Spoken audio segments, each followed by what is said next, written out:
माता सीता की खोज में निकले हनुमान जी लौटते वक्त रावण के सोने की लंका को जला देते हैं। इस भयावह अग्निकांड के बाद रावण क्रोध से लाल हो जाता है और वे हनुमान जी से युद्ध करने के लिए निकल जाता है। कुछ देर चलने के बाद उसे राम नाम की ध्वनि सुनाई देती है। राम की आवाजों का पीछा करते हुए जब रावण हनुमान के पास पहुंचा तो वे उनसे युद्ध करने का प्रस्ताव रखा। रावण ने हनुमान से कहा कि हे वानर, मैं तेरे प्रभु राम से पहले तुझसे युद्ध करना चाहता हूँ, लेकिन तू डर मत, मैं तेरी जान नहीं लूंगा।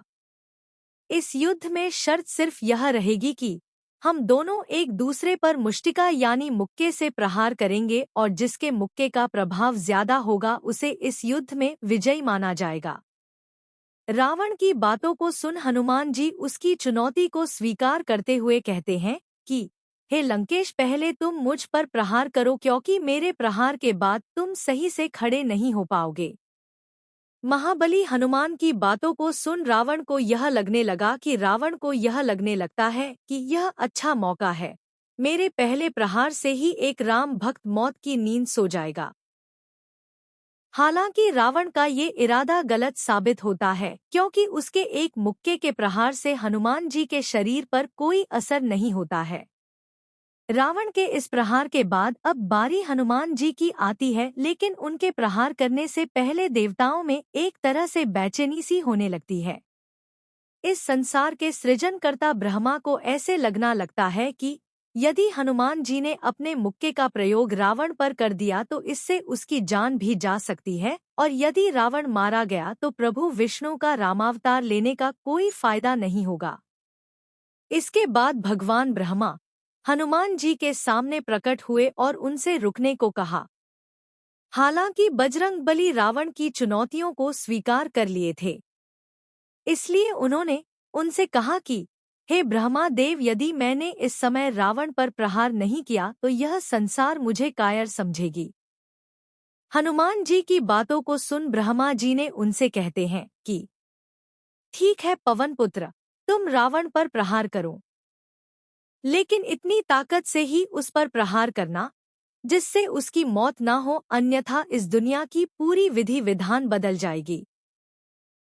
ब्रह्मा जी के आदेश को मानते हुए हनुमान जी रावण पर कम बल से प्रहार करते हैं, जिससे वह मूर्छित हो जाता है। लेकिन कुछ समय बाद उसकी आंखें खुलती है तो वे हनुमान जी के वास्तविक रूप को पहचान लेता है। वो समझ जाता है कि ये राम का भक्त कोई साधारण बंदर नहीं है, बल्कि भगवान शंकर का साक्षात अवतार है। इस मुष्टिका युद्ध के बाद रावण ने हनुमान के सामने खुद की हार को स्वीकार की। श्रीमद् वाल्मीकि रामायण में युद्धकांड के सर्ग 59 में रावण और हनुमान के बीच हुए युद्ध का उल्लेख है।